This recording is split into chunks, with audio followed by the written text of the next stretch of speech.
So we're gonna go over quick mirror alignment on the Laser EX. It'll be the same for the MX and the 1220. So we have 3 separate mirrors. This is mirror 1 right here, closest to the tube. It's the first beam the mirror hits. We have mirror 2 right here, which travels on the Y-axis gantry. And then we have mirror 3 over here, which is inside the laser head that shoots the beam down and to hit your material.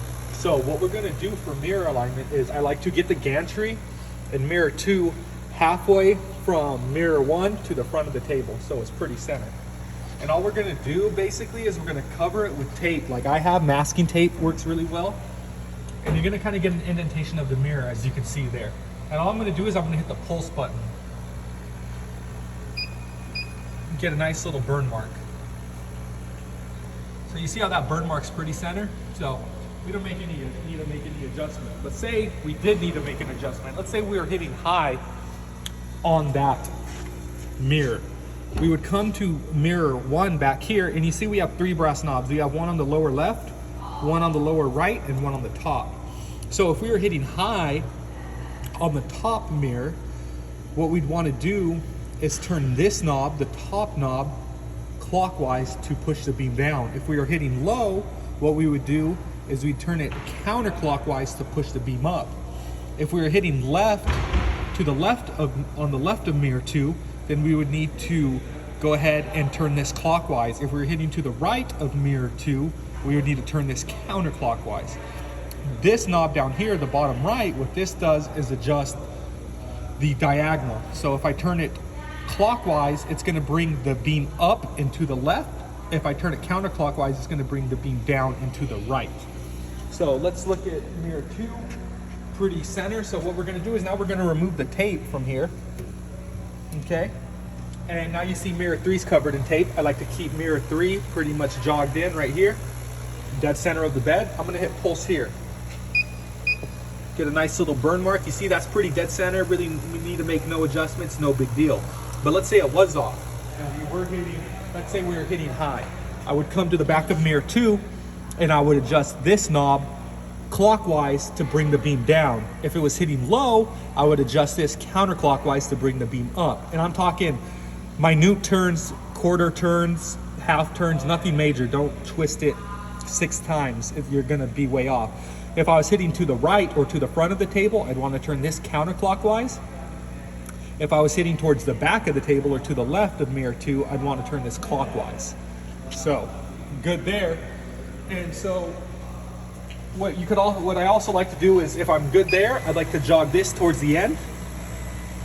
Hit pulse again. You see, roughly on the same spot. There might be some variance. You might be hitting a little higher, a little lower, a little left or to the right, because there is some variance as you move from the beam and closer to the beam. So that's fine. Don't let that worry you too much. As long as the burn marks are overlapping, that's kind of what we want to see. So the next mirror is the biggest one, and this is where people lose most of their power. And for this, I like to use electrical tape. So what you're going to do is you're going to take a piece of tape, piece of electrical tape, and you're going to stick it right to the bottom of the nozzle as shown.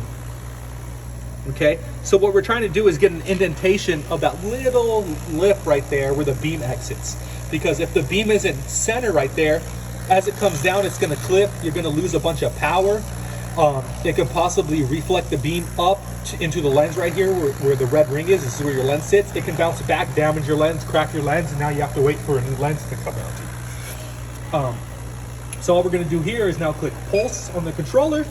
We're going to take the piece of tape, and you can see it looks like maybe we're a little to the left. So I'm going to come up here. This is going to adjust your left and right adjustments. So counterclockwise brings it left, clockwise brings it right. This is your front and back, and this is your diagonal. Turning it clockwise for the diagonal is going to bring it up into the left. Turning it counterclockwise is going to bring it down into the right. So right now I just need to make a slight adjustment clockwise to bring it more right. Put the piece of tape back on. Press pulse again. Boom. A little more center, maybe a slight more adjustment. And what we're looking for is a perfectly round hole in the center of the indentation. That's a pretty good indicator that the beam is not clipping or coming through. So boom again. it's close, but you know, maybe another little adjustment up here. Stick the tape again, pulse, boom. Looks a little better.